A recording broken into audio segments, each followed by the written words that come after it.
Akala daw talaga ng mga staff ay may something sa dalawang kilalang love team pero hanggang screen lang daw ang sweetness nila ayon sa malapit sa kanila. Di raw type ni actress si aktor at hanggang screen lang dahil pagtapos ng eksena o sightning nila. Tapos na rin ang kaswitan nila.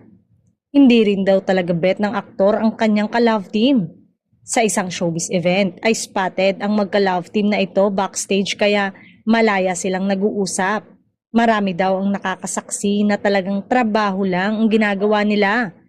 Ang intindi ay kapag walang kinalaman o hindi naman kabilang ang aktor sa pupuntahan ay waste of time para sa kanya at si actress ay gayon din ang pakiramdam. Sinusunod lang daw nila ang utos ng management para sa ikagaganda ng kanilang team up. Maraming may gustong maging sila pero parang hindi naman nila bet ang isa't isa. For real lang daw talaga. Sila ay hindi for real. Tiyak naman maraming madidisappoint dito dahil marami pa namang umaasa ngayon na kapag love team sa showbiz ay dapat kayo. Sino nga kayang love team ito? Sunay magkakaalaman din dahil wala namang sekreto ang hindi nabubunyag.